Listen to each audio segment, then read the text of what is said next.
Okay, get ready because today we're going deep on a topic that's, well, pretty intense. Autonomous warfare. We're talking battlefield robots, Right. drones making decisions without humans, calling the shots. It sounds like sci-fi, but it's getting real and fast.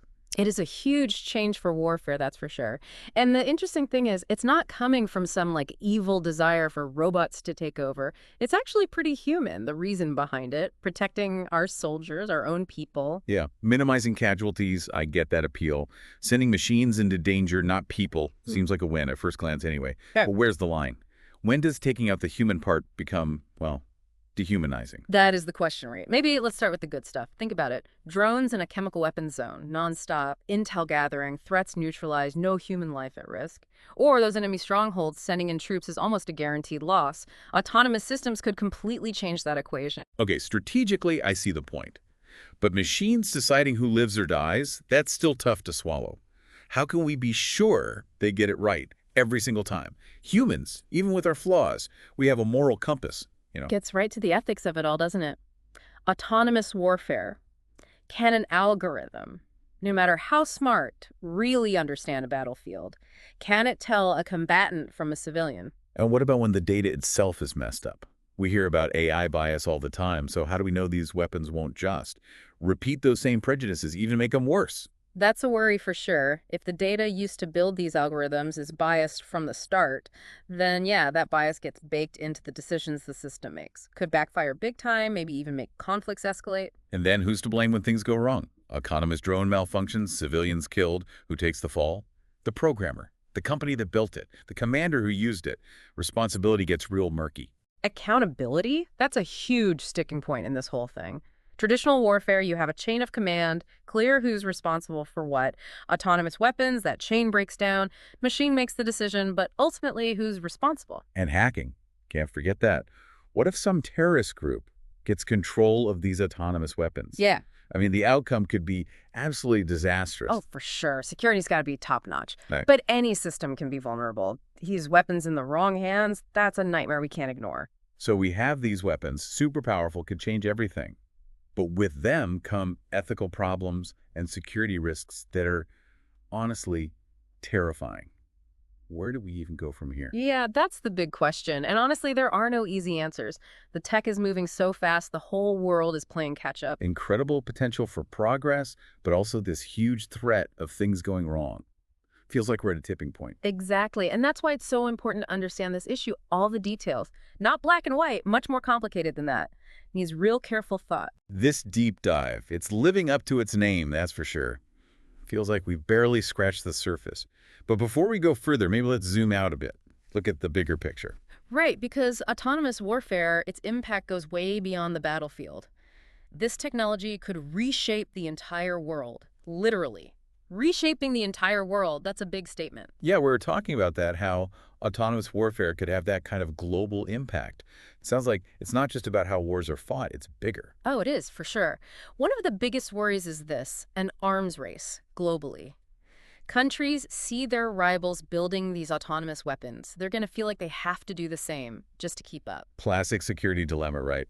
One country gets a new weapon, everyone else feels threatened, they build their own, and suddenly nobody's safer than they were before. Exactly. And with autonomous weapons, it's even riskier. These systems, they're designed to be faster, more accurate, potentially more deadly than anything we've ever seen. So we're not talking about just a few more tanks or missiles. This is a whole shift in the balance of power, and nobody knows what'll happen. You got it. And that shift, it could make things less stable, more likely for conflict to break out. Imagine a world where countries are less willing to talk things out because they know they've got these super powerful autonomous weapons ready to go. It's like the decision-making process gets sped up, right? Mhm. Instead of going through all the diplomacy stuff, there's this temptation to just let the machines take care of it. That's a real danger, yeah. And it's not just about starting wars on purpose either. There's also the risk of miscalculations, things escalating by accident. Say an autonomous system reads the data wrong, ends up attacking when it wasn't supposed to. Like a high-stakes game of chicken, but with the potential to destroy everything. Right, and these systems, they're designed to react fast, so there's less time for humans to step in to stop things from getting out of control. So what can we do to prevent this kind of catastrophe? Our sources mentioned international regulations, but is that even realistic? I mean, technology is advancing so quickly. It's a tough one, no doubt. The world is still trying to figure out artificial intelligence in general. Never mind autonomous weapons, the UN's having discussions, but it's slow going. Yeah, I read about those discussions. It seems like there's a big split between countries that want to ban these weapons outright and others that think they're just an inevitable part of future warfare. That split, it shows a fundamental disagreement about the role of technology in war. Some people say any use of deadly force, it has to have a human giving the order.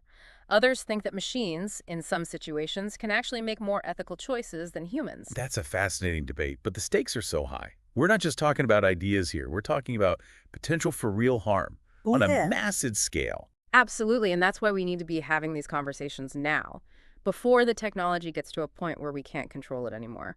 We need clear rules, ethical frameworks, global agreements to make sure that autonomous weapons are used responsibly if they're used at all. Feels like we're at a crossroads. We can either just accept this technology and hope for the best, or we can be more careful, recognize the risks, and work together to minimize them. I think so too. We have to approach this with some healthy skepticism, but also be open to the possibilities. Maybe there are ways to use autonomous systems for good, like in peacekeeping missions or disaster relief. So it's not just about preventing the worst-case scenario. It's also about finding ways to use this tech responsibly, so it benefits humanity instead of threatening it. Exactly. The future of autonomous warfare, it's not set in stone. It's shaped by the choices we make today. Sounds like we've got a real tough situation here.